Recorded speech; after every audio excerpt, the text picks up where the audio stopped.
Yes, we are back together again. English Addict with you once more. And are you as excited as I am? Because we are just over 1 week away from Christmas. I'm pretty excited, and I hope you are as well.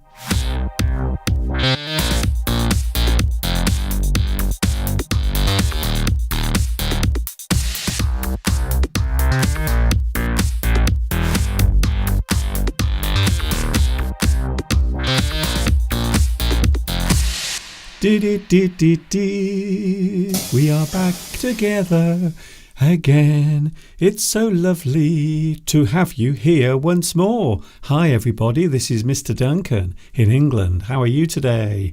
Are you okay? I hope so. Are you happy?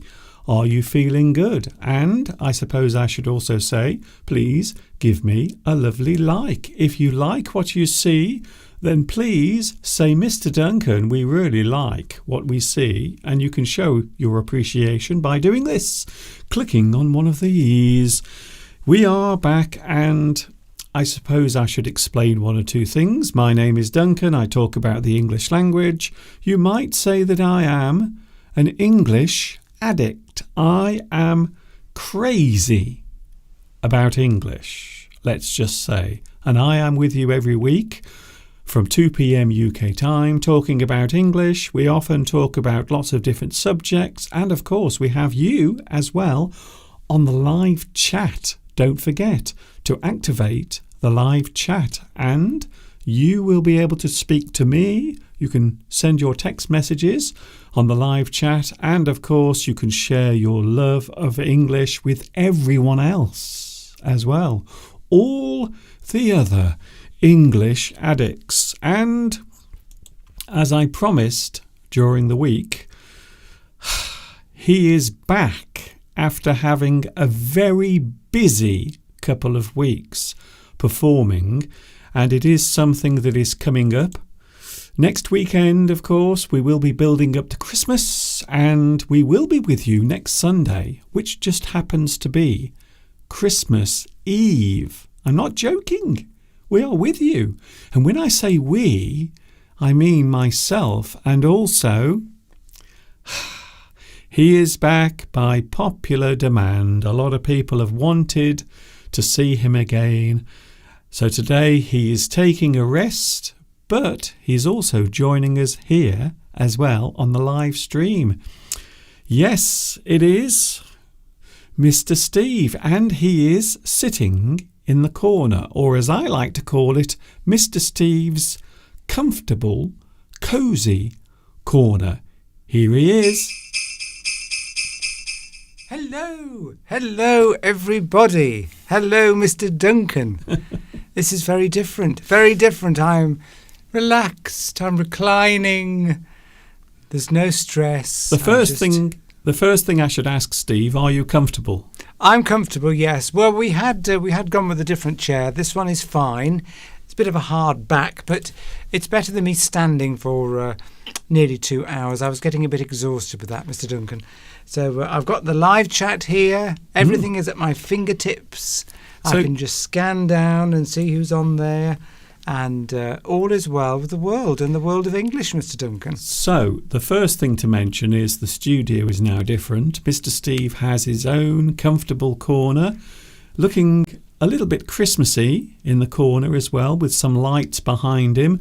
Next week, of course, we will be getting more of the Christmas decorations out, because it will be Christmas Eve this time next week, and we will both be here getting you in the mood for Christmas Day, which will follow next Sunday.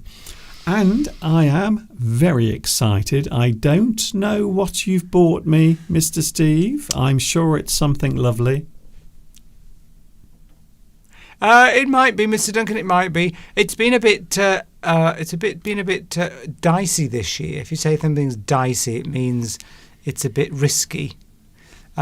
In terms of getting presents into the house for Mr. Duncan without him seeing what's on them or seeing the package and being able to guess, because let's face it, a lot of us these days, including myself, I order virtually everything from online shopping because I hate going into shops. A lot of people do.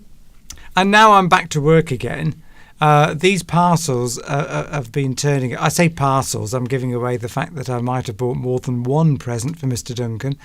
But they're arriving when I'm at work. So Mr. Duncan has to answer the door to the postman and receive the parcel that is containing his Christmas present. And sometimes they arrive, do they not? And they're not wrapped properly, or they're in the box that gives away the name of the product or the brand or something on the outside. You've got to be very careful when you're ordering online for your partner for presents. Yes, you do. You have to be careful because sometimes you might accidentally reveal the gift to the other person. I think this Christmas, yes. I don't know about you, Steve, but I think this Christmas has been very weird, very strange. It doesn't feel as if many people want to actually celebrate Christmas, including advertisers. So we haven't seen any real traditional Christmas advertising. So it would appear this year that a lot of people, maybe they don't want to celebrate Christmas, maybe they don't feel as enthusiastic as they did in the past.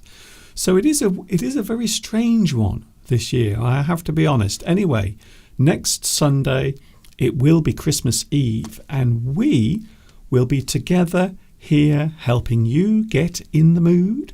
We've got everything arranged. We've got some food coming. We're having turkey this year. I'm looking forward to that, Steve. Yes, well, we normally have chicken because I just can't be bothered. The thing is, there's only two of us because nobody wants to spend Christmas with us, so it's only ever just the two of us. And we never get invited anywhere, so it's just the two of us. And it's very difficult to get a turkey that isn't for at least 6 people. They're always gigantic things. And you can go to the supermarket sort of Christmas Eve or the day before, and all the small ones have gone. And we've done this before, Mr. Duncan. We've ended up buying like a turkey for 8 or 10 people because that's all that's left. Well, let's face it, turkeys are big creatures. That's right. So, I don't know what's going to arrive. I've ordered one. Hopefully, it's only a small one. But if it's not in stock on the day, they'll send a large one. And I'm not sure if our oven is big enough. Well, it is the main part of the whole Christmas festivity, as far as I'm concerned. I think the turkey is the centrepiece. Besides the gifts and all of the children getting excited, I think the food, to be honest with you, the food is the main part. Yes, and the thing with turkey is, I mean, I don't know if this is, in the UK, it's a traditional thing that everybody has turkey. And you always end up with loads of turkey left. And then you have it on Boxing Day, and then you make a curry out of it another day. Then you have it with something. You keep trying to come up with ways of using up this giant bird with all the meat on that you've paid a lot of money for, trying to come up with different recipes that sort of don't make it look the same every time you have it. It is so true. I remember once we had enough for about a week. We had turkey every day for a week. And it's a very dry meat, so you've got to do something with it to liven it up a bit. I shall curryfy it, Mr. Duncan. We will have a turkey curry one day. Oh, I like the sound of that. Anything... But it'll be nice. They're expensive, Mr. Duncan. They're about 4 times the cost of a chicken. Yes. Well, everything's expensive this year. To be honest with you, everything is so expensive. I think a lot of people aren't bothering because it's just too expensive to do it, if I was honest with you. Anyway, enough of that. We will be talking a lot about Christmas next weekend as it approaches. And I suppose we should get ourselves in the Christmas spirit right now. So I'm going to show you some of the Christmas lights that are, at the moment, twinkling around Much Wenlock, and I have to say it all looks rather nice. And then I'm back here with Mr. Steve, and we will talk about what we are going to talk about today.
Christmas is in the air, as you can see, because next weekend, well, it is Christmas Eve, next Sunday.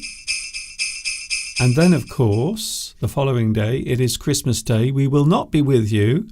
I have to say right now, for those wondering if I am going to be with you, we will be sitting down, Mr. Steve having a well-deserved rest because he has been working so hard, haven't you, Steve? Oh, yes. Oh, Mr. Duncan. Yes, it's always busy at this time of the year. A lot of people say this because everyone's busy anyway, aren't you? You're all busy. If you're working, you're busy anyway. And then you've got family and friends. And there isn't, a lot of people don't have much spare time anyway, then Christmas comes along and it creates extra stress because you've got to fit in extra parties at work, or you've got to go and buy presents, you've got to think about that, and it does create stress, and that build up to Christmas can create a lot of stress for people. I know it does for me, and it's not like we've got a big family anymore, or lots of people to buy presents for. Do you know, Mr. Duncan, you are the only person I have to buy a present for now. The only person. Can I just say that's rather sad? Well, guess what? It's a very cheap Christmas. Guess what, Steve? You are the only person that I buy gifts for as well. So that might be a sad indictment of our lives, but I'm not sure if it is. I'm sure a lot of people are in a similar situation. So we always think of people going out and buying lots and lots of presents for their family, but I think mainly it's for kids. We don't have children.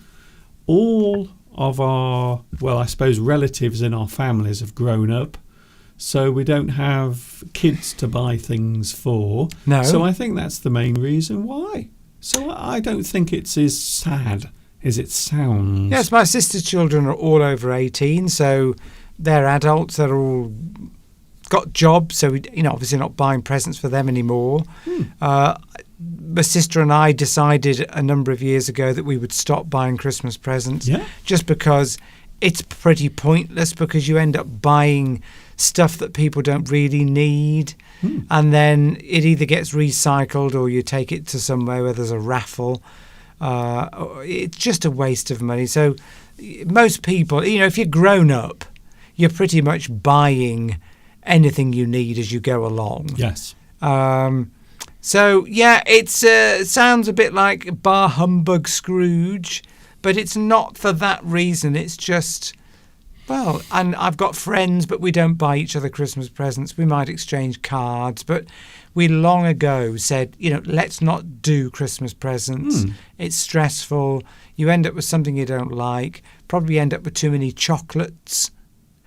So that's it. I know you don't all celebrate Christmas, but do you buy presents for everybody? I mean, we saw somebody. I know if you've got children and grandchildren. I was speaking to somebody that we know in one of the shops in Much Wenlock, and she's got 12 grandchildren, and she's got to buy presents for all 12 children. Because I think she's got 3 or 4 children herself. They've all had children. And she said the minimum amount she can spend is £50 on each one. Yeah. She's only working in a shop, so she's not earning a large amount of money. Can I just stop you there and say, I think there is a lot of pressure on parents to buy children very expensive things, like, I suppose, for example, would be computer games. Not necessarily the equipment, but the actual games themselves. And I suppose also clothing, trainers, or as they call them in the United States, sneakers. So there are many expensive things, and the kids expect the parents to buy them because they know there is a lot of pressure from their classmates or their friends to have the latest things or the best things. So I think there is a lot of pressure. I do sympathise with parents. I'm going to be honest. If you are a parent with 3 kids or a grandparent with maybe 6 or 7 grandchildren, there might be a lot of pressure, more pressure on nowadays to buy things. We haven't mentioned something yet, and that is the live chat. Can I say congratulations to, and you will be pleased to hear that I have repaired my echo. So congratulations to, if I can get it to work, Luis Mendez is here today. Luis, congratulations. You are first on today's live chat. A round of applause.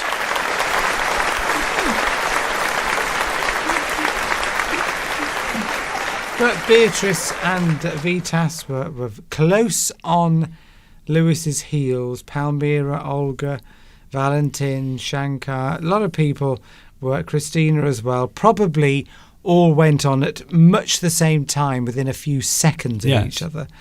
Tudika as well. Yeah, so lots of people went on early. I've got to say, actually, yes, Christina said, by the way, there's some problem with the subtitles, isn't there, today? Now, this is because YouTube have changed the way they set everything up. So now you have to personally activate the captions, whereas in the past it would be automatic. So now you have to do it physically. You have to click a particular button, and today I did not click it because I'm a little busy at the moment.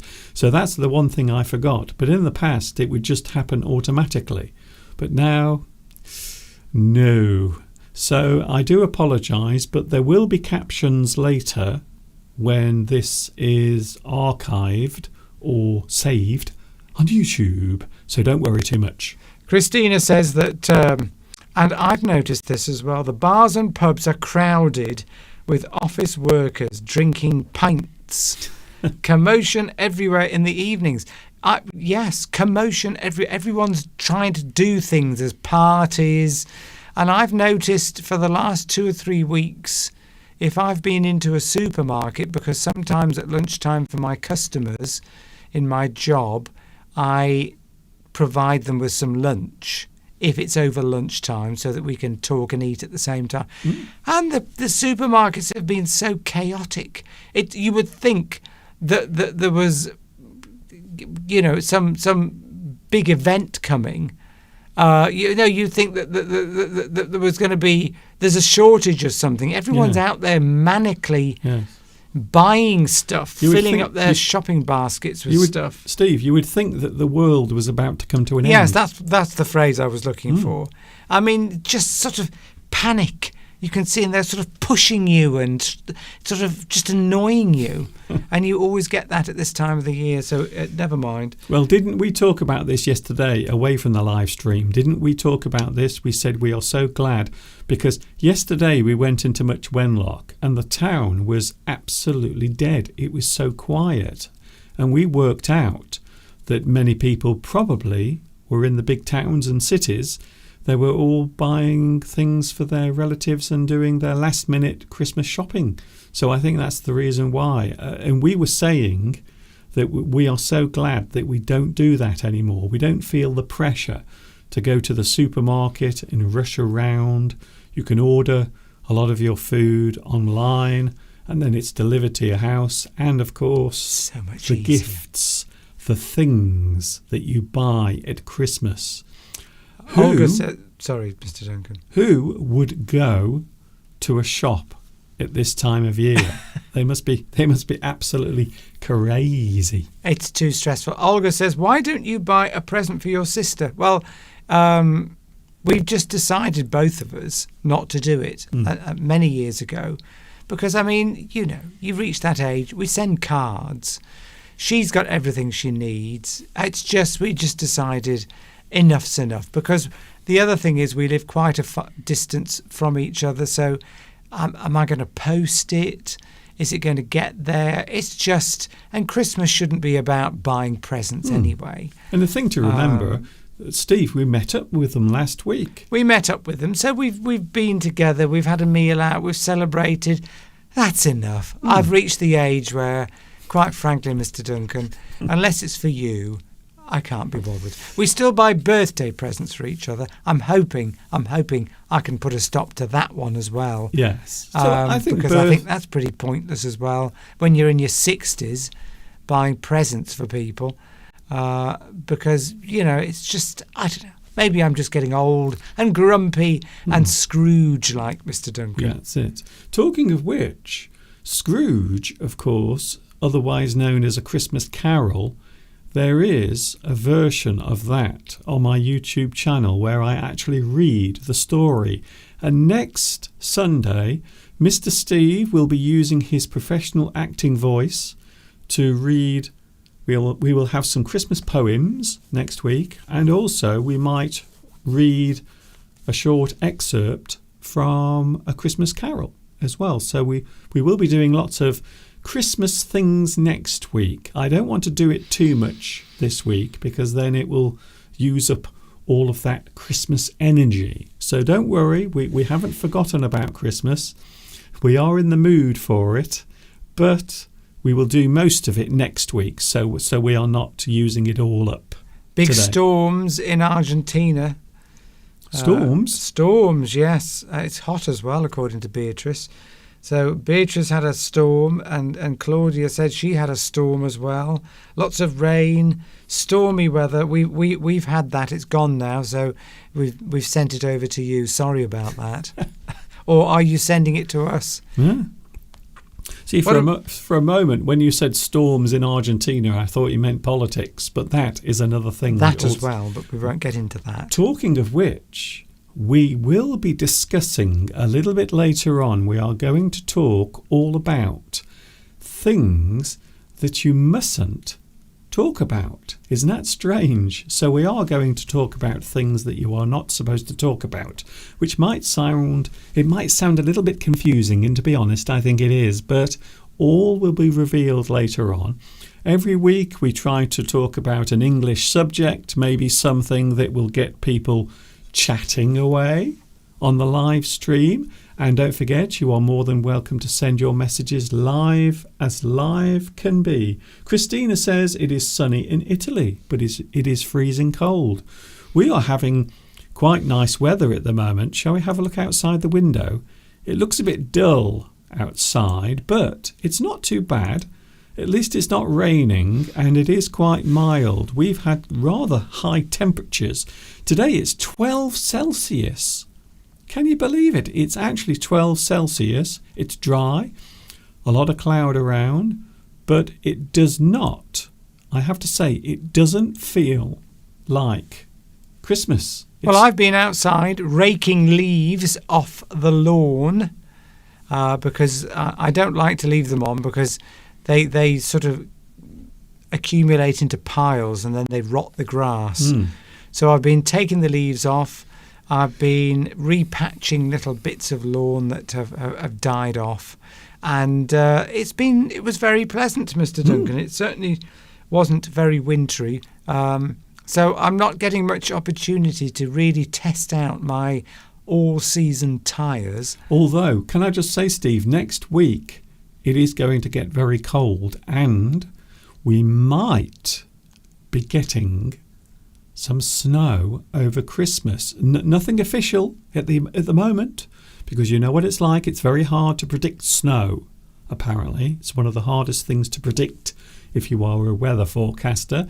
But it looks as if we might be getting a little bit of snow next week. And of course, everyone gets very crazy at this time of year as to whether or not we will have snow at Christmas. So we will see. Also next week, we will be showing you some of the Christmas cards.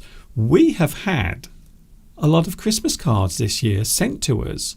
So I suppose that is the alternative to gifts. Instead of gifts, I suppose you could also send a card, or as an alternative, you could send a card instead. So I think that is actually a good idea. So we will be looking at some of the cards that were sent to us as well. Different cultures, of course, celebrate different things, and they, for example, Mustafa, Abdallah, when they have feasts, which Christmas is a kind of a feast, isn't it, when you're eating lots of food? Yes. They give each other money. You see, that I like, because then you can spend it on whatever you like. When you give money, so that's interesting. So if you give money to somebody, do you expect money back? It's like when you give a present to somebody. When you're buying a present for somebody, a friend, for example, you like to try and spend the same amount of money on a present you give to them that they would give to you. You wouldn't want to say spend £10 on a present to a friend, and then you receive a present that's worth £30. You would feel bad because they have spent more than you. So do you set some rules? So is that the same with giving money? Do you give money? Do only certain people give money? Or do you expect the same amount back? How does that work? Because with presents, you have to be able to judge what the other person, maybe you have to think about how good a friend they are, how much is it worth spending money on them. You make these decisions when you're buying presents for people. Is that if it's one of your best friends, you might spend more, but if it's just sort of somebody that's not such a good friend, but you know they're buying you one, you might only spend £10. I don't know. It's very difficult to make these decisions. Last year we received a present off a neighbour, and it was quite clear she'd spent a lot more on her gifts to us than we did to her. So I'm going to have to make amends this year. Make amends. I'm going to have to compensate in some way or make up for the fact that I spent less last year. Well, this is it. Well, this is what I was saying earlier about the pressure that's involved with this time of year. And of course, we often see money as being lazy. So if you give money to someone, it almost seems as if you can't be bothered to buy a gift. But if I was honest with you, I would rather maybe not always and all the time, but maybe sometimes receive money instead of an actual gift, because the gift might not be useful. However, as we all know, money it's always very useful indeed. Just depends on the cultural expectations. It's different, isn't it, in different cultures? So in here in the UK, in the Europe and America, it's all very commercial, as we know. We've discussed this before. It's all to boost the profits of companies. It's not really what the traditional Christmas is about. Yes. But we won't get into that. We'll talk about that next week. To be honest, Steve, I don't know what the traditional Christmas is, because there was never really a traditional Christmas, because it's always evolved. So I suppose that is the bottom line with that, is that there's never really been a traditional Christmas, because it's always changed in some way. Well, the commercial side of it has expanded, hasn't it? It's okay. What I mean. Yes, I know, Steve. Before it used to be obviously celebrating Christ, Well, I think the it's birth, still... and then families would get together.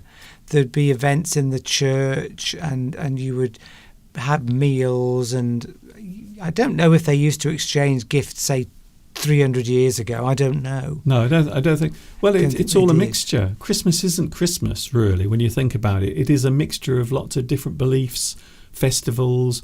So to be honest with you, we should be celebrating Christmas in the middle of summer, because that is technically when Christmas actually is. But it was moved to annoy all of the pagans, who, of course, were worshipping other things, including certain groups who worshipped trees.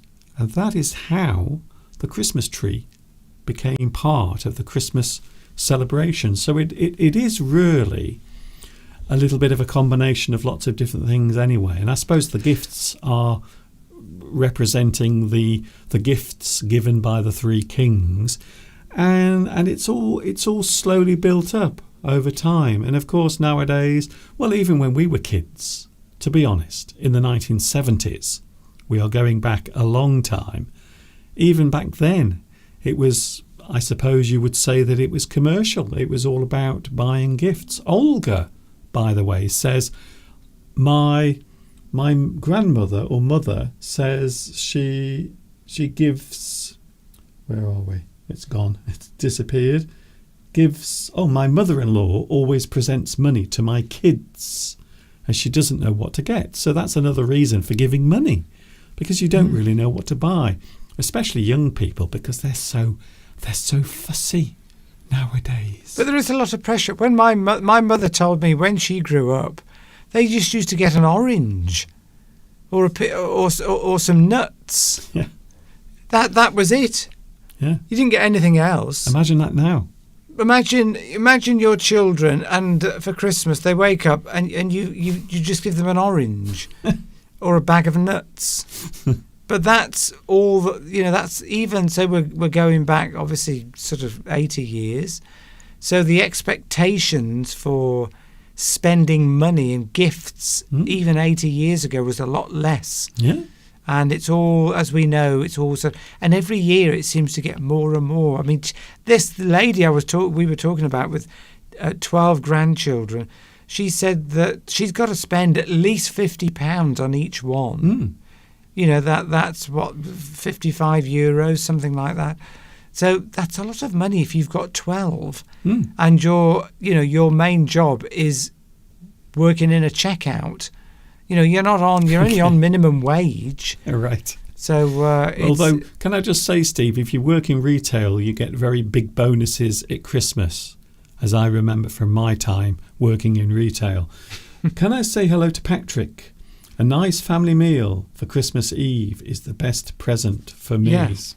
I think so. I think food, to be honest with you, I think as you get older, food becomes more of a thing. It becomes more important. I would even say that it is valuable, to be honest. Thanks for that explanation, Mustafa. That the money is normally given from parents and older relatives to children. So which festival is that, or which feast is that, Mustafa? Please tell us if you wish to. But yeah, no, my mother used to give me money because, well, it's just easier when you get older. But she didn't really need to give me anything because, what is it? I've got everything I need, really. You've got me. How much do you need as you get older? You don't. You don't need things. You don't need. Well, the thing is, you accumulate things anyway as you get older. As you get older, you buy things, you have things, you own things, and so it becomes harder and harder to actually do that, or to ask for something, or to choose a gift for someone. I think it becomes harder anyway. We are going to take a break in a moment because I need to drink some water to refresh my little throat. We have a very interesting subject today, things that you should not say, things you should not talk about, and also things you should probably avoid talking about as well. And there are many subjects, and that is what we are talking about a little bit later on. But as we take a little break, I am going to let you enjoy the sights of the cute and lovely cows. See you in a moment.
This is English Addict on a Sunday afternoon here in the UK, and it's myself and Mr. Steve.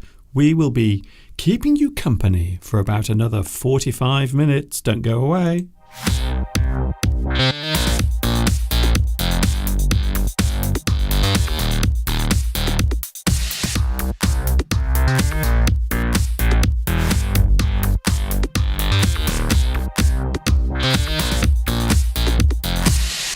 Yes, we are here. It is myself. And of course, there he is, my partner in crime, Mr. Steve, keeping an eye on the live chat today. I believe it's quite busy because a lot of people want to say hello to each other. That's one of the things I love about the live stream, is it gives a chance for everyone to actually talk to each other and chat and exchange ideas. And I love it. I think it's great. I have to say, I do quite like the new layout of the studio. I think, Mr. Steve, I can't remember the last time I saw you look so relaxed and calm, to be honest. I'm fine here, Mr. Duncan. It's quite hot. And I can smell today's dinner cooking. Yes, we're having chili beef tonight, if you're interested. But yes, I'm fine, Mr. Duncan, absolutely fine. Good. By the way, if you like this, please give us a like to show that you care. Thank you very much. That would be ever so nice if you could give us a like. And then YouTube might actually let someone find my content. That would be ever so nice. We are with you next Sunday. Nothing is different for those wondering. We are with you next Sunday on Christmas Eve. So I thought it would be interesting to have a look at a subject. It's a big subject. So I should warn everyone that this is quite a big subject, and it's one that I think is pretty interesting. Things in daily conversation, things in daily life that you should not talk about or say. And of course, moments of time when we do say the wrong thing, or maybe we make a mistake when we are talking. Maybe we mention something that we shouldn't. So that is what we are talking about today.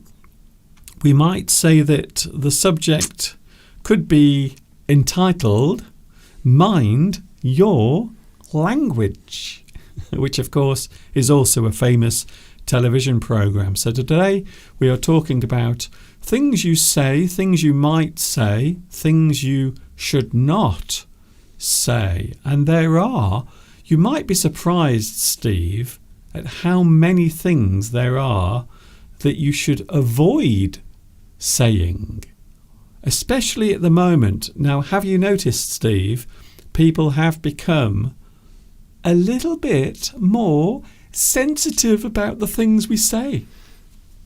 Yes. I mean, traditionally people, the common things that people say, we're talking about sort of general, what you'd call polite conversation. Yes. Maybe with strangers or people you don't know very well.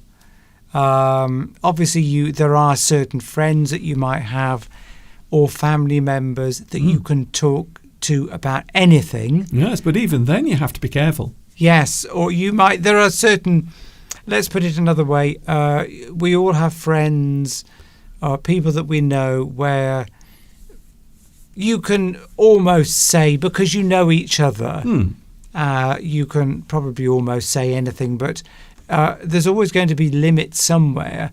And in sort of, maybe you're at the office having conversations with people, work colleagues, then there are certain subjects that you've got to be careful about because, well, they might upset people, particularly if you don't know their views. They could be opposite views to you, or you might actually get yourself into trouble. Well, these days, work. I think these days people are more sensitive. So even if you know the people very well, even a friend or a work colleague or even a relation, someone in your family, it is easy these days to upset them. So that's what we're going to talk about today. Mind your language. Here's another phrase that we often use when we are telling a person to be careful. We ask them to choose your words carefully. And I think this is a very good guide for anyone, no matter what the language is that you speak, because choose your words carefully. I think sometimes people don't think, Steve, before they speak. No, I mean, I'm like that. I tend to drop my foot in it, or put my foot in it, rather. If you put your foot in it, then it means you said something that is upsetting somebody, probably unintentionally. Oh, I've put my foot in it there. You might reveal something in a conversation to somebody that was not supposed to be revealed. You might be with some people. A friend of yours is getting married, and they've told you, he or she's told you, and then you say, "Oh, but you'll be getting married soon, won't you?" in a group of people, and they get angry because they didn't want anybody else to know, or maybe somebody's become pregnant and you reveal it. Oh, I've put my foot in it. It means you said something unintentionally that maybe upsets somebody. Yes. That's given you a bit of information. That's not quite the same thing, but it's in the same place. But I think what we are maybe concentrating on also is offensive things. Anything you say, you might just say something very casually.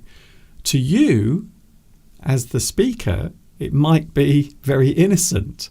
But to the person you are speaking to, it might be the worst thing they've ever heard, because they are so sensitive. So you do have to choose your words carefully. Be careful what you say.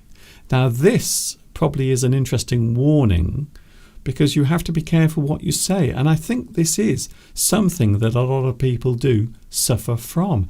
They might not be able to stop themselves. How would you describe that, Steve, if you had to make sure that you didn't say the wrong thing, or you don't say the wrong thing? How would you describe that? To bite your tongue? Yeah. If you, yes, sometimes you want to say something, but you realise sometimes you really want to say something or comment about something, but something in your head is telling you maybe this isn't the best time or the place to say that particular thing, or somebody might say to you, "Oh, don't say that," and then you might say, "Oh," or somebody might say, "Bite your tongue," or you might say to yourself, "I need to bite my tongue." You're not literally biting your tongue. What you're doing is you're stopping yourself from talking. Because sometimes you want to say something, I mean, the things that tend to upset people commonly. Do you want me to? Well, we're going to talk about that later. We're going to talk about that, but yeah. So we're just talking about the way of expressing, holding back. Sometimes you have to bite your lip. Is another one. Bite your lip. You're literally physically trying to stop yourself from talking. Giovanni makes an interesting comment. This week I learned a good expression about this: taming the tongue. Yes. Well, yeah, I haven't heard that one, but if that's could be used locally where you are. Everyone's got their own way of doing this. Bite your tongue, bite your lip, taming the tongue. Yes, or hold. Yes, that might be.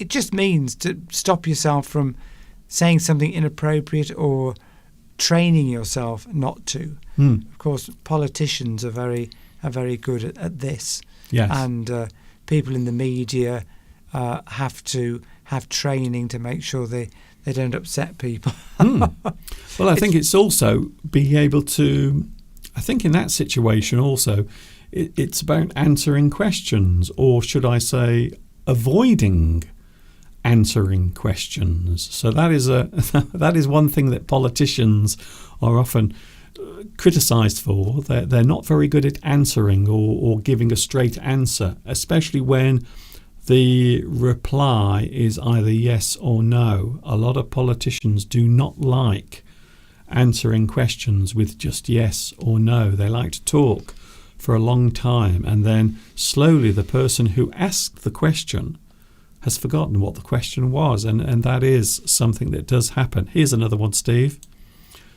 Think before you speak. And there are moments of time, and I think you've kind of mentioned that, where you might not be able to hold back saying something. And I suppose the emotion that I'm talking about, and I'm sure you know what the emotion is as well, Steve, anger, getting angry. When we are angry, if we are fighting, if we are having an argument, you know, Steve, and I know that sometimes we might say things that are hurtful or mean or just rude. And it does happen. It does happen. We lose our temper, and then suddenly we can't stop. It's almost like something is like taking a cork out of a bottle. Claudia mentions, and Lewis followed up. Claudia says sometimes it's not what you say, but the way you say it. Ah, very good. That's a nice that's a very good thing to say, because sometimes the tone of your voice, which Lewis mentions, I think you meant tone, Tone, would be spelled, wouldn't it? Sometimes the tone of your voice, sometimes I've got a tendency to be very sarcastic when I say things, and that can annoy people. Sometimes, you can give information, and depending on the way you say it, or the words you use, or the tone of your voice, it can impart a very different meaning. You can soften, can't you, the way you give information with the way that you say it, the tone that you use. Yes. In your voice. Yes. Is there anger there in your voice as you say something? Is there heightened emotion? Because people respond to emotion. It's an automatic thing. That if your tone is emotional as you say things, then you will react. You will tend to be more reactive to what they are saying and maybe take it the wrong way. Marco, thank you for your comment, thinks that British people tend to hold their tongues. Oh. Well, you are right, Marco, in that sort of traditionally you would think of a British person as reserved, and measured in what they say and the way they say it. But actually these days that's far less than it used to be, I would say. And also different cultures, people tend to be, maybe we are still like that generally, but we are certainly less so than we used to. And I find as I get older, I tend to say more of what I think now, rather than what I think people want to hear, which is another problem. Sometimes you say, if you're a people pleaser, you sometimes say what you think people want to hear rather than what you actually believe, because you don't want to upset people sometimes. Yes, I think that's a very good point. I was listening to a very interesting interview a few days ago with John Cleese, and he said the same thing as what you just said.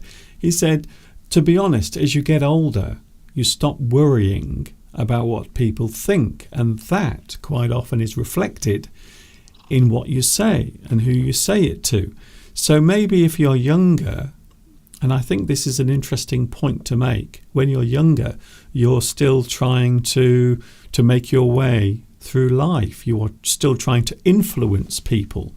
Maybe you're trying to build up your career, or you're trying to attract a mate to spend your life with.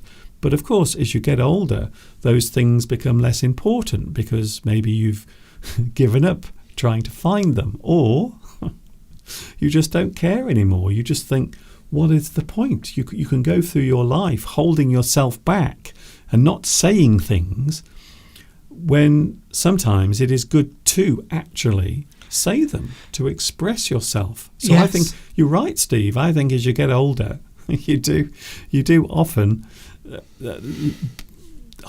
you don't censor yourself so much. Yes, it's unhealthy. Yes, let's have a look. Yes, Valentin, talking about sarcasm, he thinks that's a British trait.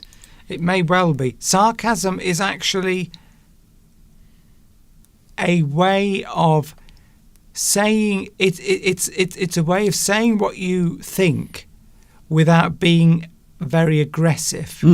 Because being sarcastic can be you're saying something about something. You're actually being rude to somebody when you're being sarcastic, but that involves you being. It's an indirect way of insulting somebody. Yes, I suppose. Almost without directly becoming. It's an unemotional way, and you can say something quite rude to somebody. Yeah. If you use sarcasm. They might punch you in the face if you said it directly to them. Yeah. But if you say it sarcastically, it's almost like they can't react in the same way because you need to switch on those emotions. Yes. If someone's shouting at you or accusing you of something directly, you get very defensive and then you start to fight back. But if somebody says sarcasm to you, I mean, obviously sarcasm can be upsetting, but you don't tend to react in the same emotional way when somebody's sarcastic. You think, okay. But the other thing, Steve, is I think sarcasm is a British thing, and I think that is a very good observation. I think British people are very good at sarcasm. We can do things and say things that are making some sort of criticism without actually saying it directly. And I think that is one of my favourite parts of communication using any language is sarcasm. And I think no one does sarcasm better than the British. I know in the US people can be sarcastic, especially in certain areas. New York City, apparently New Yorkers can be quite sarcastic and abrupt, and that is just their manner. But I think the British, we are definitely top of the tree when it comes to sarcasm. We are pretty good at it. I think so. I think it's safe to say. Here's another one, Steve, another phrase, and I like this one. This is one that I used to use to myself many years ago to stop me from saying the wrong thing. The less you say, the more you hear. And I think this is a problem with some people. Sometimes people talk too much instead of listening to what other people have to say. What do you think? Yes, Mr. Duncan, yes. I mean, this is something... I mean, I've been in sales most of my life, and one of the main things that you are taught is to what you should be doing is talking less than the customer, and I mean, this is a good thing to translate into everyday life, isn't it? Because you know what it's like when you meet somebody who is just constantly talking about themselves all the time. You haven't asked for that information, but they start to tell you about, I went on holiday here, I've just bought this for myself, blah, blah, blah. And you just think, well, okay, why do you think I'm actually interested? If I'm interested enough in you, I will ask you those questions. And so I think that's a good way to be, actually. But then, it's... You pick up more information. If you're not talking, you pick up information about other people, and about situations, and that's just social skills. I think it's knowing when to stop speaking and when to listen. And as we often talk about when we're talking about learning English, you have to learn to listen. And I think in general day-to-day life, quite often, the less you say, or if you know when to stop speaking, you can listen to what other people have to say. And you are right, Steve. We have had situations where we've been with someone and they won't stop talking about themselves, and sometimes they will just go on for maybe an hour. We've had some really weird moments of time. I'm not going to say who, don't worry, but some people that we know, and they just talk about themselves over and over. Yes, they pay no attention to you as an individual. You can pick that up very quickly. Saturino mentions this.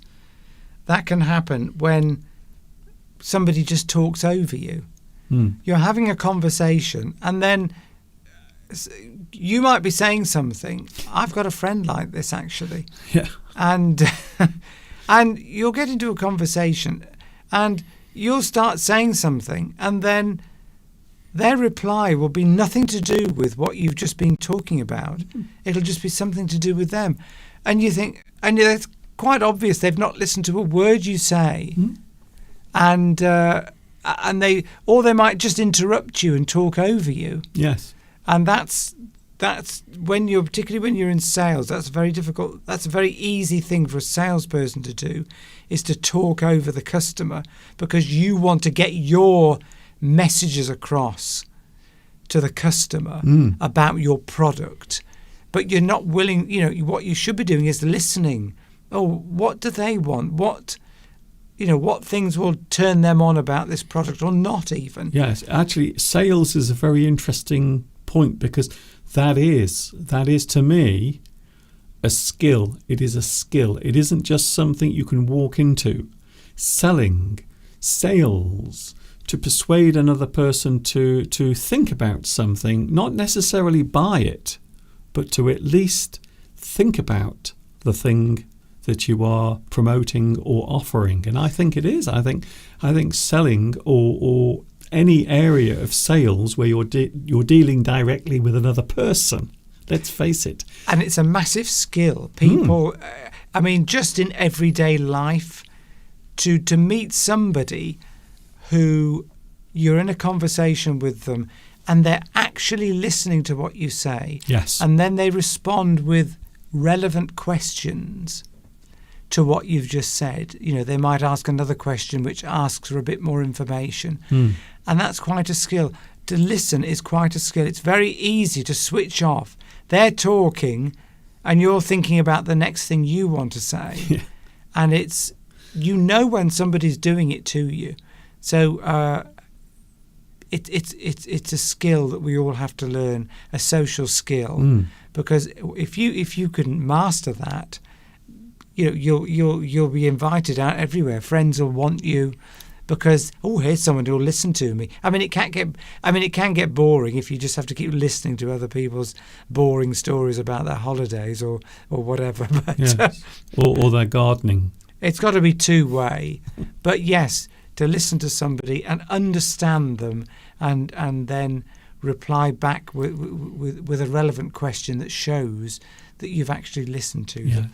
That gains you a lot of respect. Here's another one, Steve. I like this one. So here's another interesting phrase.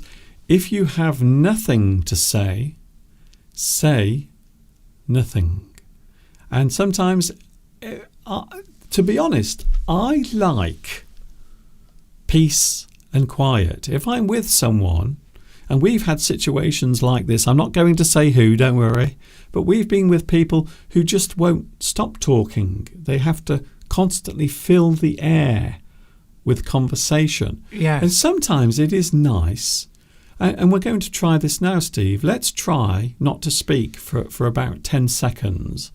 And you will suddenly feel as if there is a little bit of space. So you don't need to constantly talk. And I know this is an English teaching live stream, but sometimes, Steve, don't you think? Let's do it now. Let's have 10 seconds of silence.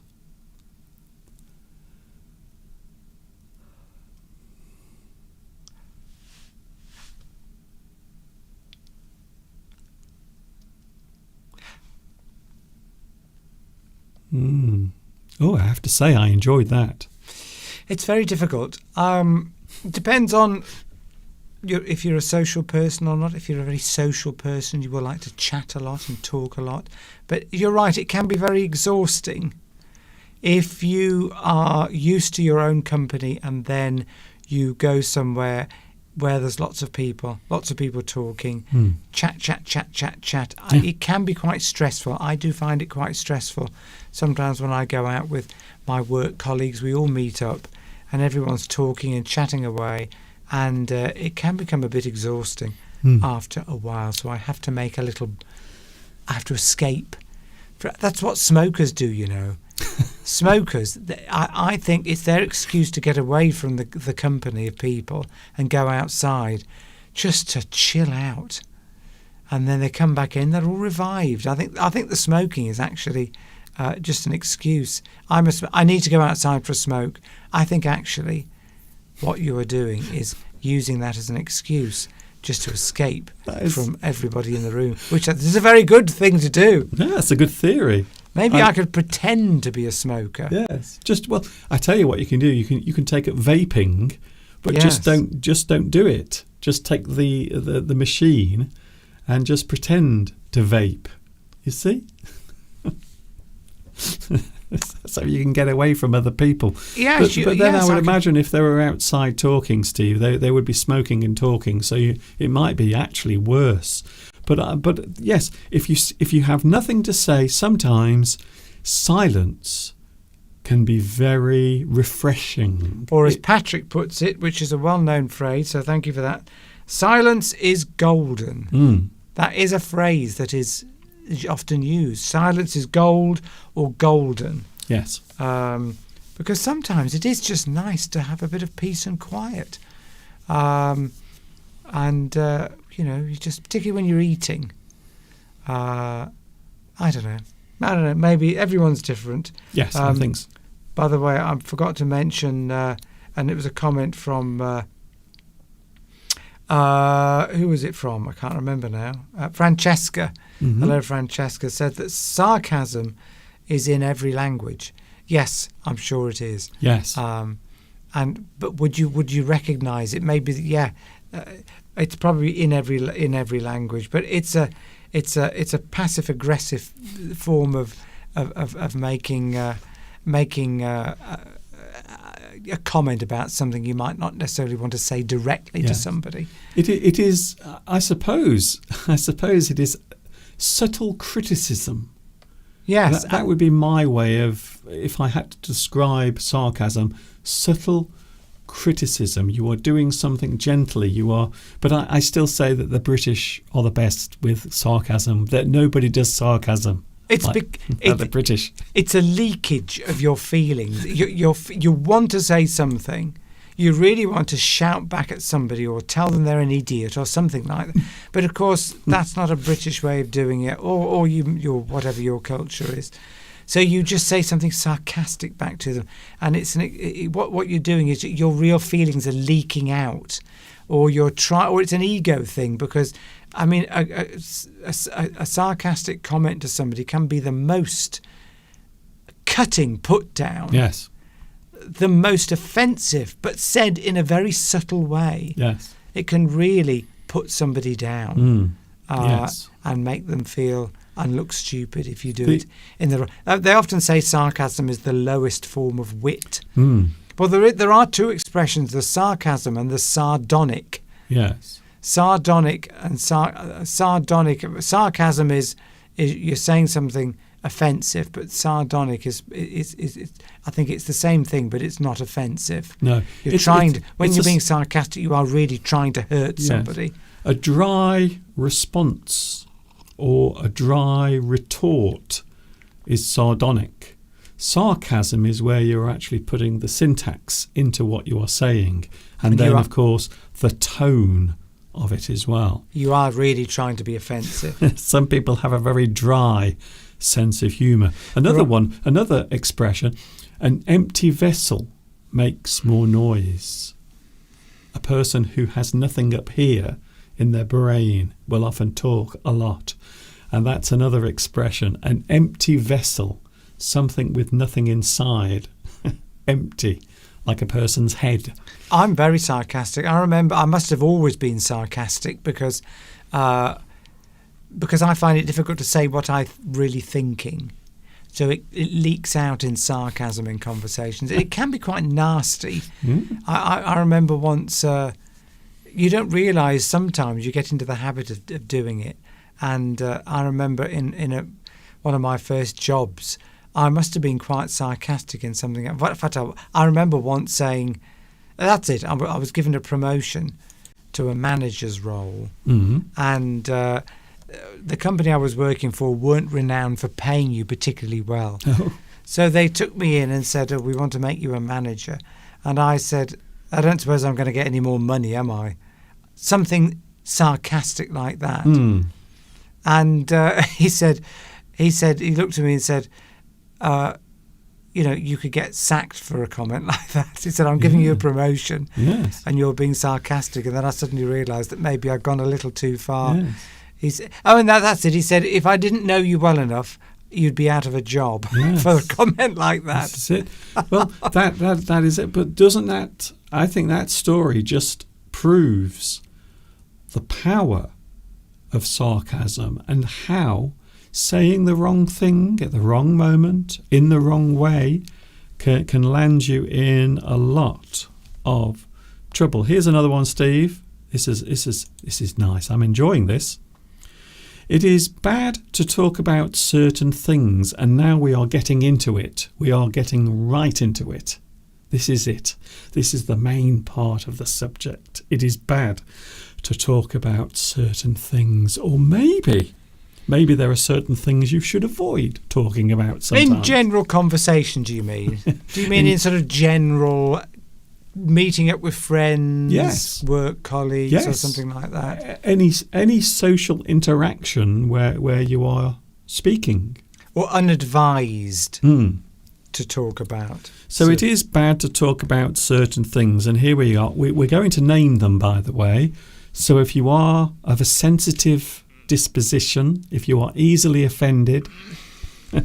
So these are things which might induce upset in other people. Yes, offence. Traditionally can lead to big arguments if you bring up these certain subjects. I can't believe you asked me that question or said that. Things that people have strongly held views about that might differ from your own. All right, Mr. Duncan. Yes, okay, let's get on with it. Here we go. And the first one of our things that you should never talk about, or maybe even mention in any situation whatsoever, is ding. Politics. Politics. Oh. Well, yes, you see, here's a subject which has lots of possibilities, lots of extreme. You've got right and left, Conservatives, Labour, etc. And there are lots of different subject areas in there that you could differ with in terms of who gets money, pensions, taxation. Can I just stop you there, Steve? Politics is not necessarily about people in power. It can also be any opinion about any subject. So it isn't necessarily left or right. It can actually often be just a movement or a certain belief or a certain view of society or things in general. So politics is kind of referring to views, points of view that are expressed with between people. So I think politics is definitely one thing that you avoid. But you are right. You are right in that quite often you have opposing views. That means quite often in a conversation, one person might start talking about a certain government or the people who are in power. And that's how you eventually become embroiled. Well, of course, the one big subject, political subject that really divided people in societies over the last few years, of course, has been Brexit. Now that's a subject that you literally you really cannot bring up now in any conversation with people. It's almost a subject. It's almost an unwritten rule now that whenever you're in conversation with a group of people that you don't really know what their views are about it, you cannot bring up Brexit because it is still a very, very sensitive subject that has divided society. Yes. And it's very, very... People will hold on to these views no matter what. But, even if they were wrong, they will hold on to these views because their ego won't let them admit they're wrong. Can I just avoid specifics? Yeah, but I'm just giving an example. Oh, no. Steve, Brexit again, is an example of politics, yes. which we just can't bring up anymore in conversation. More recently, there is, of course, another subject that has divided a lot of people, and it is, of course, the events that took place between 2020 and 2022, and we are talking about COVID. And that is the new hot topic here in the UK. Everyone is talking about what happened during that period of time. And once again, you might say that is a point of view. There are people who have a certain view and others who have maybe the opposite view or the conflicting view. So I think politics takes in many things when we are talking about opinions, the way you feel about a certain subject or a certain topic.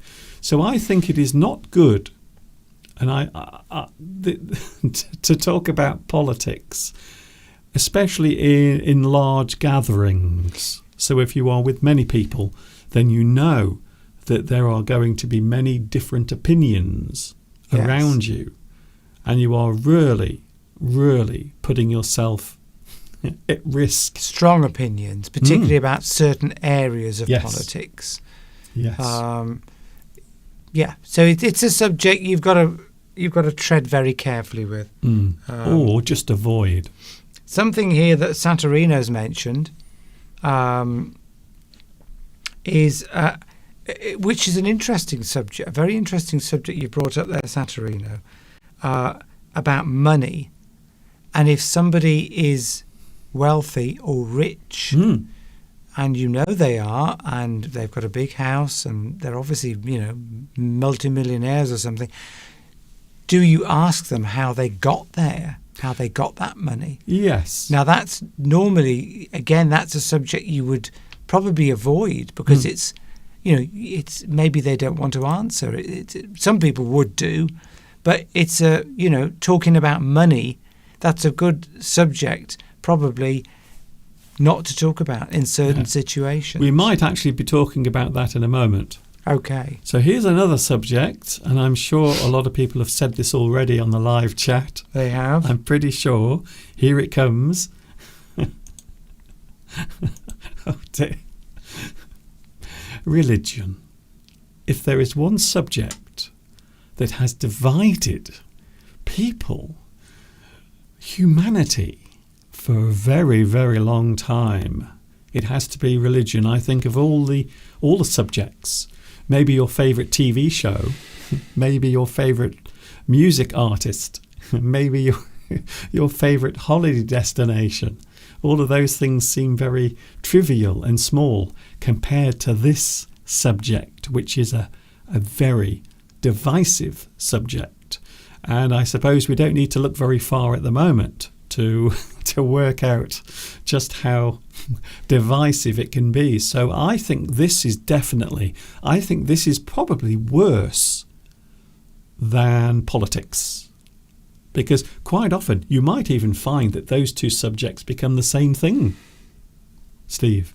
Yes, the problem with religion is there are lots of different religions, and everybody who is a member of that religion strongly believes in that religion and its teachings, and because usually they've been taught it from a very young age, so it's all they know, and therefore the idea that another religion might have a different view is sometimes very difficult to accept. And it's when it's when certain religious leaders start to.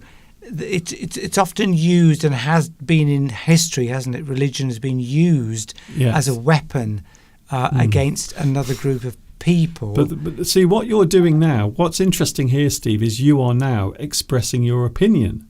And see how easy it is. No, I'm just talking generally. No. Talking generally. Steve, just allow me it is easy to start talking about opinions, though.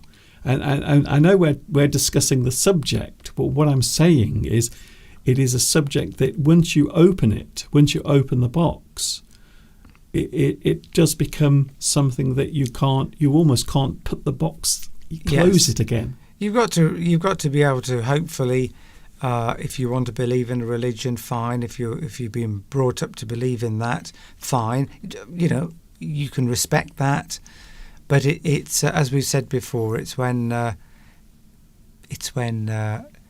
people in charge use that. Then that's when it becomes a problem. And that is an opinion, you see, because people normally just live together, don't they? Without any problems, just respect everybody else and get on with life. Steve, what I think is that everyone can believe whatever they want. And I think that's it. I mean, we're not religious. Both of us, not really religious.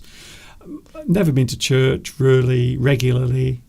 But I would say that everyone is welcome to do that.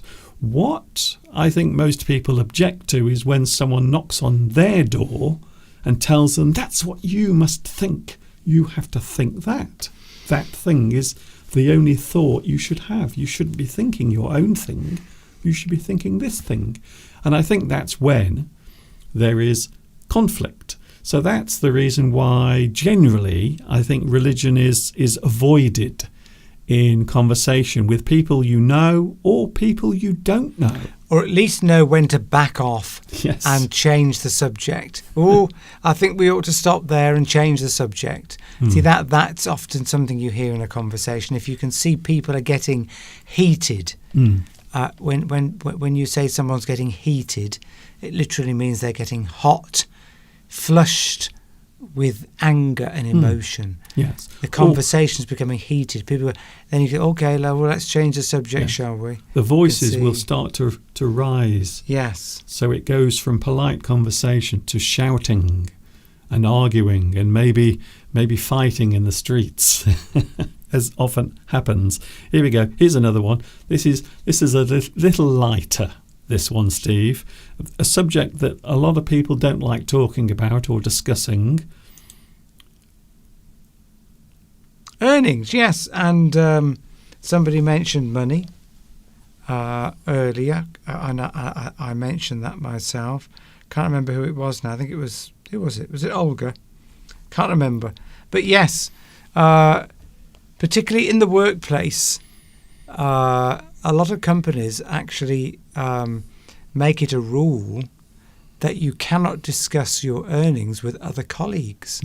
I know that's the case where I work and everywhere I've worked before, probably with yourself. You can get yourself into trouble. You can get a disciplinary action against you if you discuss your wages. Yeah. Because quite often people in the same positions as you may be on more or less, depending on where they came, which companies they came from, or how long they've been with the company. Lots of different factors. We won't go into whether it's fair or not, but often people there might be a different sex, might be doing the same job and earning less or more than you. Or if they're younger or older, you don't like to find out that you've been working for a company for 20 years and somebody new comes in who's half your age and is on more than you, you're going to be angry. So companies don't like to discuss it. And it can be, particularly at work, it can be a very divisive subject to talk about. Well, I think also there is a lot of competition. It is a competitive thing.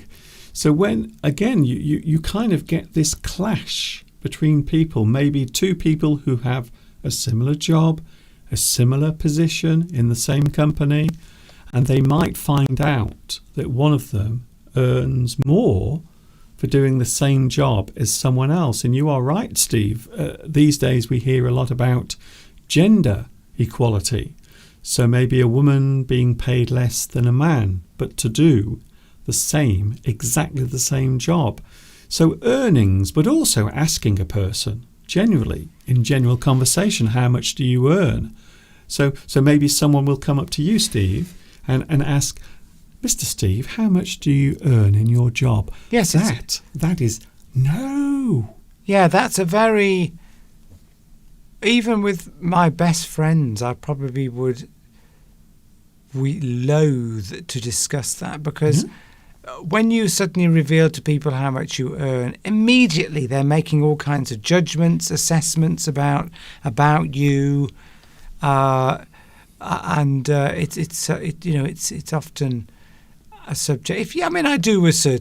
I've got one particular friend at work that we always do tell each other what we're earning. But generally, yes, in my previous job, not this job, my previous job, and that was all right. That we knew each other well enough that we could discuss it, and we knew it wouldn't upset. And you generally know if people are getting bonuses, who are getting the most bonuses, because they publish that.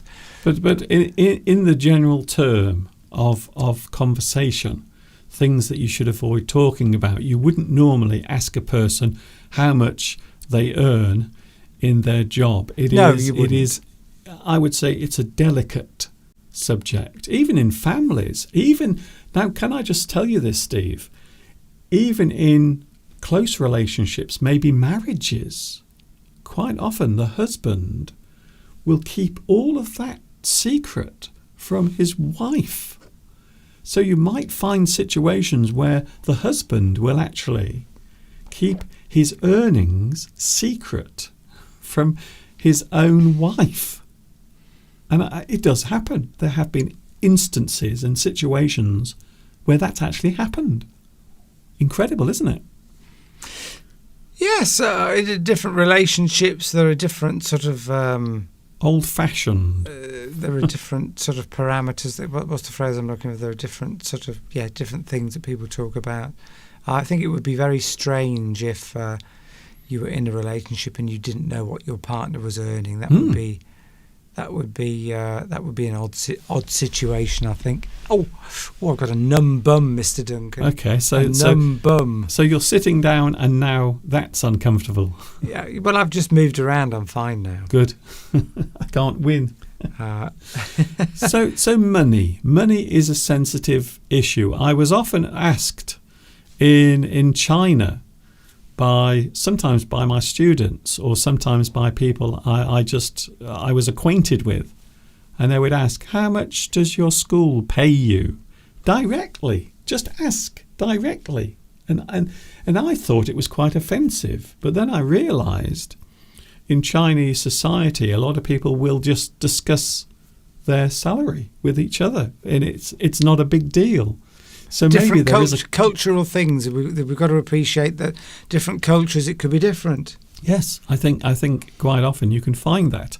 Here's another one, Steve. Can I just quickly say, okay, Dwayne, thank you for your comment. What if a colleague directly asks you at work, what are you, what salary are you on?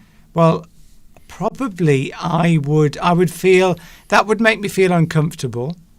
It's something that they shouldn't have asked, and I would probably reply that what would I say? I would probably say, well, I don't think we're supposed to talk about that, aren't we? But I would imagine it's pretty much the same as you. And then if they pressed it, they might get from my reply that I wasn't comfortable talking about it, and they would not ask any further questions. If they did, depends on how well I know them. But I might, there are ways of sort of saying, well, I wouldn't want to. Nobody No. nobody say- has really asked me Well, directly. well, you just say, I don't want to talk about that. It's my private thing. It's not a thing that's open for discussion. yes. And that's it. That's it. What you actually do is cut that conversation short. Palmyra says, I don't know what my sons are earning. Hmm. Yeah, fine. Yes, because it's their private business, and I think privacy is definitely the thing that relates to how much you earn, and also the next subject. Here it comes, Steve, and this is again a delicate subject. You have to be careful. Health? Health. Yes. A person's health. Quite often, and I find this quite interesting as well, quite often people will not want to discuss their health. And I think it is very similar to your earnings. It is something you like to keep private, keep to yourself. Sometimes people don't like to discuss their health. Maybe they have an illness that they don't want to discuss. Even if you know that person is ill, quite often they won't want to actually discuss it because they feel awkward or they just don't want to share it with other people. Yes, I mean, you might. My mother. I mean, it could be a generational thing as well. My mother's generation, they never talked about their health. They didn't. People were ill. You didn't see them for a few days, and then they came back, and you didn't really ask. My mother used to say, I don't want people to know what's wrong with me. Yes. But then again, it depends on your personality, I think, and various other factors. But I think now people tend to talk more about it. But if you met somebody and you hadn't seen them for a while and you suspected they hadn't been very well, you might say, how are you? Mm. And they might say nothing, or they might say, oh, I haven't been too good, but I'm better now. And then but then do you press it further and say, oh, what's been the matter with you? Well, that's a bit rude. If they were to say, I've been ill, I had a bad chest infection, or I had a broken leg, but it could be some health matter that you don't want to discuss. Yes. So unless they tell you, then you're not going to directly say, "Oh, what was the matter with you?" That's a bit too direct. If they want to tell you, they'll tell you. Yes. Can I just say my guideline is the more serious something is, the less you should draw attention to it. So if a person has a broken leg, which I think is a good example, you can see that the leg is broken. It's there. Your leg is now covered in plaster of Paris. So it's very hard not to talk about something that is obvious. So if a person has a broken leg, you can see that person has a broken leg. You are going to mention it because it is broken, and it clearly is broken, or maybe a broken arm, or maybe if a person just has maybe an eye patch, maybe a patch over their eye. Are they a pirate? You would. Well, you can. I'm only joking. You can say, ahoy, ahoy my heart is. Something like that. So things that are very obvious, you might ask about. Oh, what happened to your eye? What happened to your leg? How did you do that? How did you break your leg? However, a lot of people, the more serious the illness, the less it is acceptable to openly discuss it, especially if it's something really, really serious. And of course we are talking, I suppose, cancer is the big one. And the other big subject that people don't often like to talk about is mental health issues, because particularly for men, because that has an implication that you are somehow weak. Obviously it's not, and Saturino touches on this. Thank you for your comment there. Women are more disposed to talk about their health than men. And that is true, I think, in general. Women are more liable to talk to each other about all sorts of issues that might be worrying, not just their health, but all sorts of issues. And they talk about it, and that's therapy in a way. Whereas men, they want to be macho, I'm tough, nothing affects me. And there's a lot of mental health problems with men because they're not able or don't have an outlet to talk about things that are affecting them. Yes. Or affecting their mental health or their physical health. And because they don't want to seem, they're going down the pub with their mates, having a drink, going down to watch the football match. You just suddenly start for a man to suddenly open up emotionally to another man is very culturally very difficult. Men don't like to seem weak. No, that's it. It's the avoidance of appearing weak. So if a man talks about anything, even if he just has a cold, he won't really talk about it with his mates because it will make him seem as if he's not as much of a man. I've got a friend like that. He gets ill, but he won't talk about it. He just says, "Oh, nothing. I never get colds, or nothing's ever wrong with me." And but they do get ill. They just don't talk about it. Or when you see them, they're just pretending they're all right because they won't admit that they've got an infection because that's a sign of weakness. But then some people, of course, they're always talking about their illnesses. You get the opposite, whereas people will talk endlessly about their illnesses as a way of getting sympathy from you. Some people do this all the time. They use it as an excuse to not work or to not meet you or something. Or, I'm not feeling well. It's the opposite, isn't it, sometimes? But I think if a person is talking about their own health openly, then that's not the same thing because you're not invading that person's privacy because they are disclosing it. But to ask a person directly about their health is quite often certainly something you should avoid. Here we go, Steve. Now I've saved the biggest one, or one of the biggest ones, to the end. You're going to love this, Steve. Age. And by the way, Rhubarb, it's all of those. And I don't mind the question at all. It's all of them. But anyway, age, Mr. Duncan, yes.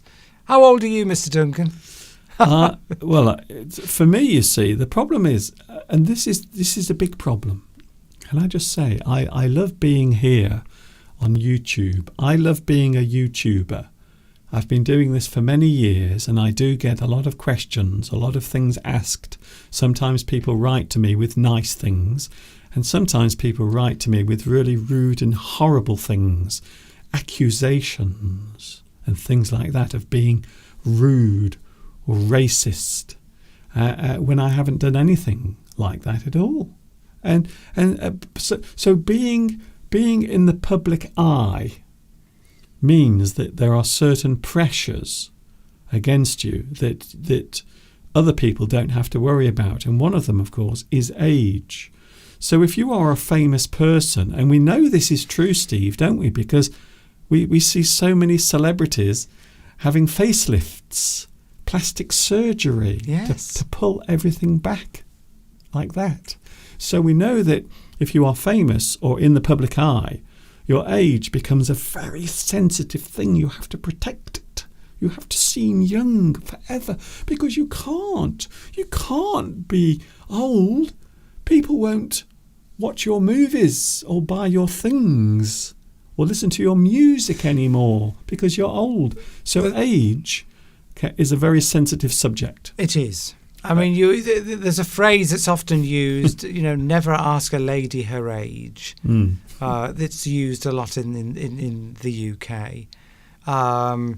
Because you could ask a man his age, maybe, but you could never ask a woman. I would never ask a woman, how old are you? I mean, you just wouldn't do it. it's be extremely rude because, it's very sensitive. People often ask me my age. I don't mind telling people, but you would never directly ask a woman her age. At least in this country, probably in Europe as well. It's just something you don't, because it means that nobody wants to be put into a box or pigeonholed because of their age. Because as soon as somebody knows how old you are, immediately you're assessed on the basis of that. Yes, I agree. Everything changes as soon as somebody knows how old. I mean, obviously, most people look pretty much what their age is anyway. You can pretty much guess how old most people are. But yes, it's a subject you have to be, again, sensitive to. But I think people depending on the person and the situation. Yes, they're protective, and I think the more in the public eye you are, the more protective you are of not just your age, but also the appearance of age. So everyone wants to look. We all want to stay young forever. We do, but I'm sorry to have to break this to you, but you can't. You can try. You can fight nature. You can have a little bit of plastic surgery on your face to make you look lovely and young, but at the end of the day, you can't do anything about it. You can't. But if you are in the public eye, especially if you are female, women, it is impolite, generally speaking. And there's pressures on people if they're in the public eye, because if somebody starts to look older, it's written in the paper. We were shocked last night, actually. There's a particular program that we watch with a certain presenters, and there's this one presenter who's probably, I would say, only maybe mid to late 20s. Yes, I think he's about 24 or 25. That's right. And we watched last night, and I said to you, Mr. Duncan, I said, what's wrong with him? And he's had all sorts of work done to his face. He's had his white teeth put in, and obviously something to his eyes, and his whole face looks weird now. At that age, the pressure to change to I mean, he looked perfectly all right before, and suddenly he's felt this pressure. And of course, a lot of people are. I mean, I have so many friends at work you wouldn't believe who are having Botox injections and fillers and all sorts of things. And I mean, I'm not going to make a judgment on that, but there is this pressure in society for a lot of people to do this. Lewis mentions that as you get older, health becomes the most important thing. And of course, it is, if you think about it, it is the most important thing. And I've got a friend at the moment who's the same age as me, who's been diagnosed with terminal cancer. Terminal. Same age as me. Such a shock. Yes. Just retired. And as you get older, you get more and more people. You know more and more people that suddenly get ill. And it puts things in perspective. It puts things. So you then realise that that health is the most important thing. It is actually at any age. You just don't think about it when you're younger, as Lewis mentions. Your health is in danger when you're younger. In fact, more people. In fact, apparently, once you get above about 55, 60, if you live that long, the chances are you're going to live a long age. But you're actually there's a higher death rate amongst people, sort of teenagers up to the age of 20, than there is in people over sort of 60, because they die of different things, accidents and drugs or something like that. But yes, health is always the most. I think age is something that people are sensitive of, and drawing attention in a conversation to a person's age is often seen as a little bit rude. Yes. And offensive. Anyway, we must move on. I've got a few more things to talk about with this subject. Here's another one, Steve, and I think this is a good one. This is another good one. A thing that might cause problems if you mention it or ask too many questions. Personal relationships.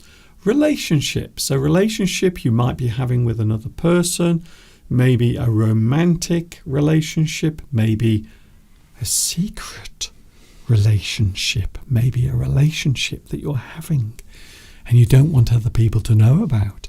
So personal relationships, we are often, or we feel, awkward. We feel that the subject might be difficult to talk about if we talk about our personal relationship with another human being. Would you say, Steve? Yes.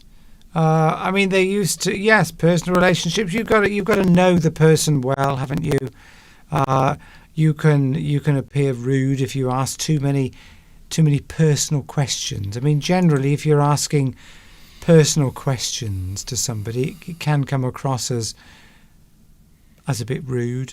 I mean, they used to say, didn't they, that the less you know, sometimes the better. Sometimes the less you know about somebody, the better, because you might find out something you don't like about them. Yes. And it might put you off talking to them.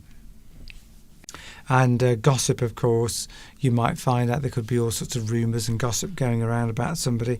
In the wartime, they used to say, you don't ask information. The less you know, the better. It can cost lives. You know, if you talking or gossiping or talking about somebody can actually cost lives in certain situations. But yes, personal relationships, again, it's dependent on the person and how well you know them. Yes, maybe there is a personal relationship that you're having, and maybe it goes against what I would say the conformity of the general population. Maybe you are in a same-sex relationship with someone of the same sex, the same gender, two ladies, two men, and again, that's a personal thing. Some people don't mind sharing it. Other people want to keep it a secret, especially, once again, we're talking about famous people.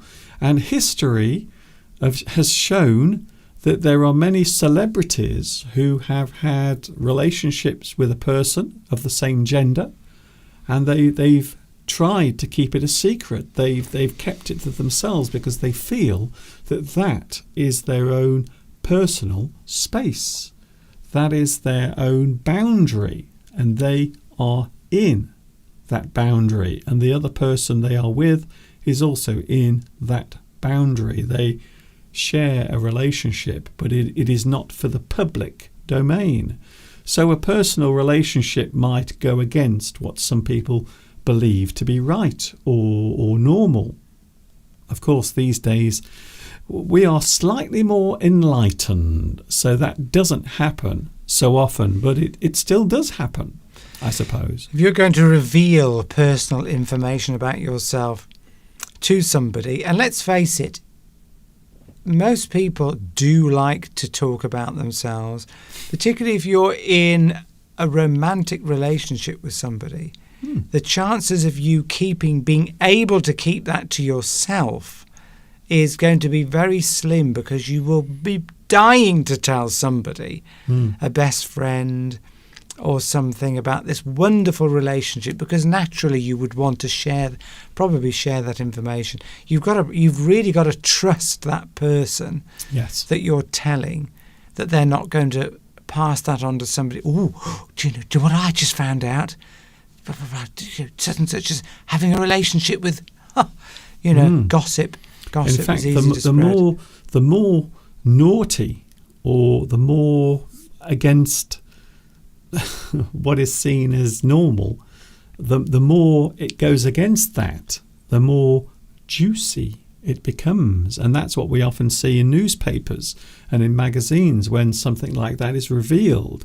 So the more I want to say the word sinful, but I think that's the wrong word to use. But you know what I mean. If something is a little bit more unusual, it becomes more interesting. Well, it's like our relationship, Mr. Duncan. I didn't used to discuss it, because back in the when we met in the late 80s, it just suddenly, it wasn't something you talked about. No. And I used to work for a company then, and I knew full well that I couldn't talk about it. I might lose my job very easily because you know the bosses, you know what their views are. Yeah. So, I had to keep it hidden, Mr. Duncan. Yes, that's it. Well, a lot of people don't even realise how hard it was in the 1990s. Yes. So it was extremely difficult. It is easy to think that in the 1990s everyone was more open and more cool. People would judge you, and I was in a choir and have been for a long, long time. Yeah, it was and terrible. a lot of the people in that choir, they're religious people, because the choir is based in a church. It's not actually a religious choir, but a lot of people in the choir, go to church. And, I know full well that if probably they wouldn't want me in the choir if they knew. I mean, now it's different. But back then, it's not that long ago, 20, 30 years ago. Yes. It was 30 years ago. It was still... Even 20 years ago, I would have felt very uncomfortable telling people about our relationship. Yeah. Well, what I'm actually saying is it's very easy to forget just how difficult it was. The 1990s always seems like a slightly more progressive decade, but it wasn't. You would be amazed. We used to have all sorts of problems, to be honest. We went to Wales once. Do you remember when we tried to stay over in Wales and we went to this small guest house and we knocked on the door and we said, oh, do you have any rooms available? And she said to us, we don't cater for that sort of thing. Yes. And she slammed the door in our face. Yes. We don't cater. Imagine how we felt about that. It wasn't very nice, I can tell you. We don't cater for that sort of thing. I mean, now legally... that's not allowed. And of course, things have progressed. Yeah, if that happened now, we could sue. We could actually sue the person for it. So there you go. So exactly. So you had to be careful about what you talked about. You have to trust people. Still you do. Still you have to trust people. Yes. But, if you're in a relationship with somebody, you are going to want, if it's a good relationship, you are going to want to tell somebody. You know what I mean. Yes. You are going to want to, I've met. Oh, she's wonderful. He's wonderful. Oh, we're so in love. You can't keep that in. So you've got to be able to tell somebody, but you've got to trust that person. You know this. Yes. Personal relationships. Anyway, it is possible to say the wrong thing. So you can say the wrong thing by accident. Would you say that's true? I think you can. Sometimes just you're not being rude, you're not being mean, but sometimes you can just say the wrong thing. Yes. Unintentionally. Yes. You can say something. I do that a lot, actually. I say things. Sometimes I wonder whether I express myself well enough. And I think people sometimes get as we say, the wrong end of the stick, which means they get the wrong meaning, the wrong end of the stick. It just means that, I think you've got the wrong end of the stick. Yeah. It means you're saying, you don't understand me. Let me explain further. You get the wrong idea. Yes, and you can say the wrong thing, and it can upset somebody, and you didn't do it intentionally. Now? Would I be fair in saying that you actually have a habit, Steve, sometimes of saying the wrong thing? I put my foot in it. Yes, you don't mean to be nasty, but it might come across as being rude or nasty. Yes, and I think it can happen, and I think you are pretty good at doing that. Usually, because I can be quite sarcastic, and if you put your foot in it, it means you say something. I think we explained that earlier. I don't think we used that expression earlier. No. Well, I'm showing it now on the screen. You put your foot. You put your foot in your mouth. You can put your foot in your mouth.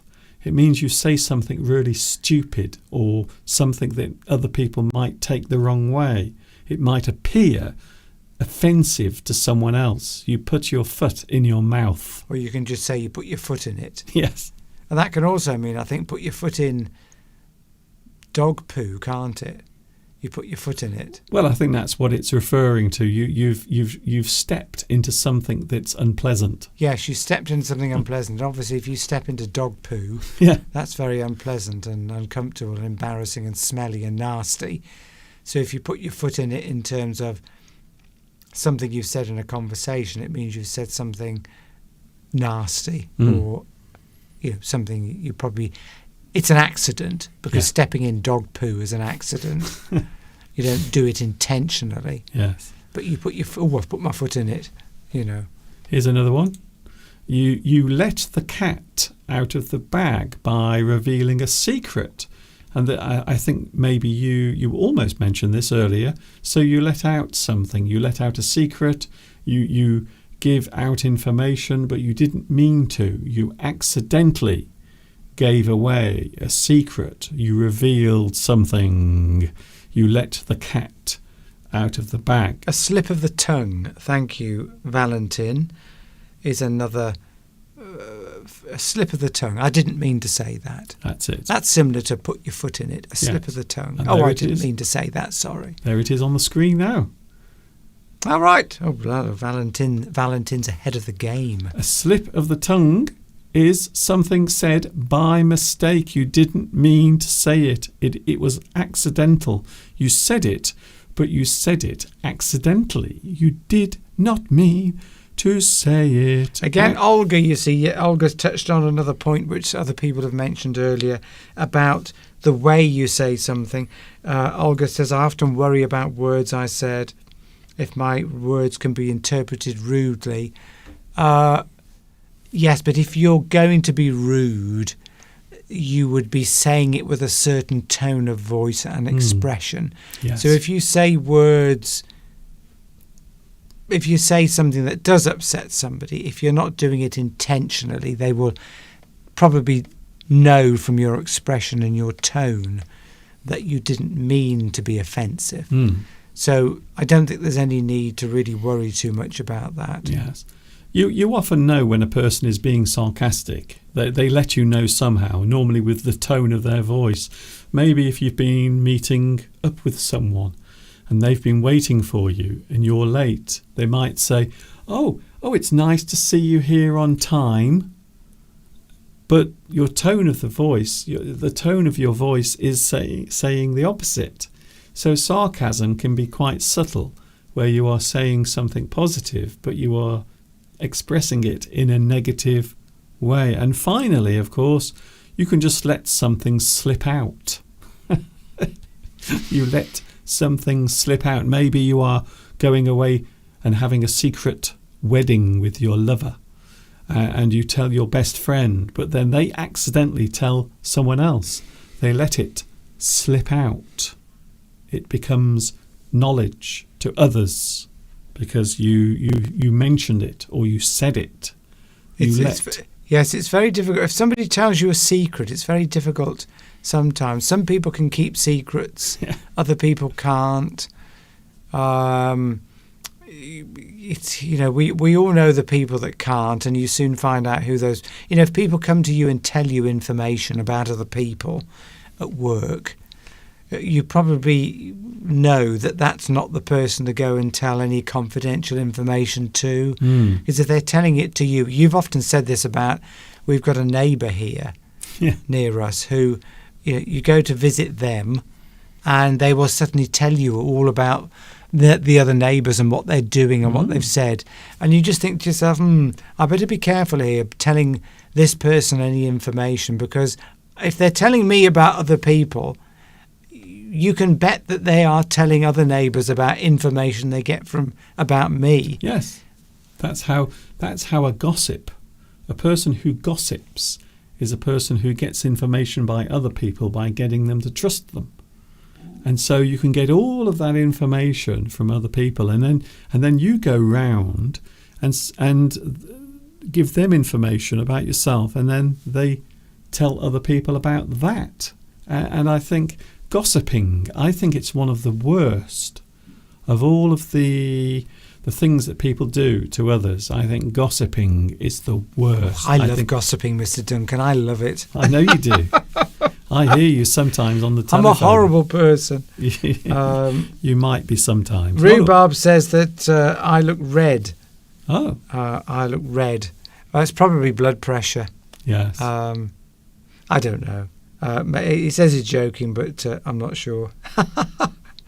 I won't take offence. No. You haven't dropped you haven't put your foot in it. No, you haven't made a mistake. By making that comment. That's not a problem. Don't worry about. Yeah, there we go. Yes, so you've had a little donation, Mr. Duncan. Thank you very much to Ariel for your donation. Thank you very much. It's very kind of you. I will treat that like a little Christmas gift. Thank you very much. That's very kind of you. And by the way, if anyone wants to make a small donation at this time of year, because of course everything I do it for free. And there it is now on the screen. So that is my address for any donations. If you want to send a little donation, you are more than welcome to do so. I do everything here for free. I never charge for this. So if you want to make a donation, you are welcome to on the live chat, or of course to the address that is on the screen right now. Thank you very much in advance. And I would say, Mr. Steve, that is that. 2 hours we've been on, Mr. Duncan. Yes, because now you are comfortable in your cosy corner. Oh, does this mean I have to stay on for 2 hours every Sunday now? Well, you can see get an that. hour Well, off. I think next Sunday we will be here for 2 hours because it's Christmas Eve. So we have a lot of things to show. We will be talking about Christmas traditions. We will be talking about stories connected to Christmas. Mr. Steve will be reading out some lovely poetry. And we will show you our Christmas cards for Christmas 2023. So there is a lot to do next Sunday. Christmas Eve, we are with you. And I have to say, I'm really looking forward to it. Yeah, so make sure you've wrapped all your presents. Yes. If you celebrate Christmas, of course. Yes. Make sure you've wrapped them all. Get everything done, prepared, and be ready for 2 o'clock. Next Sunday. No excuses. There is no excuse whatsoever. Whatsoever. Thank you, Mr. Steve, for your company. Thank you, Mr. Duncan. Thank you, Mr. Steve. I've enjoyed it. Thank you, wonderful viewers from around the world. I must say, I do feel more relaxed sitting down. Yes. Normally, my hips are aching. Would have been aching an hour ago. But they've been fine. So, great. I look forward to next Sunday. Yeah, I think this new cosy corner of yours, Mr. Steve, I think it is a very good idea. I would say that this is the way things will be from now on. And Steve will be sitting in the corner looking all cosy and relaxed. So we will see you next week, Steve. All right, Mr. Duncan. Have a lovely week, everyone. Hope you learned some English. Hope you've learned something today, and see you next week. Thank you, Mr. Steve. And there he goes. Steve will be back with us next week. I will be with you. Oh, guess what? I'm with you on Wednesday. Don't forget, I'm with you on Wednesday with my English Addict Extra. You can watch this all over again as well. You can watch the whole 2 hours again, and there will be captions. Can I just say there will be captions? Don't forget to give me a lovely like as well. Thank you very much. It would be ever so nice if you could do that. I will see you later. That is all I have for today. I think we will call it a day. That's what you do when you say goodbye.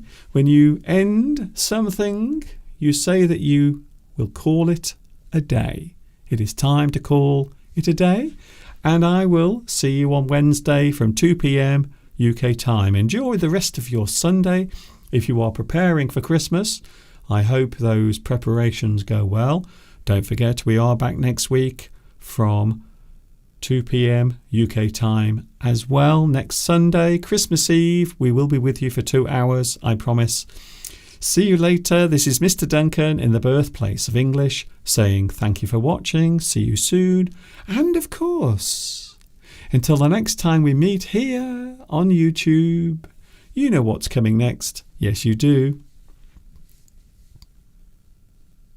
Stay happy.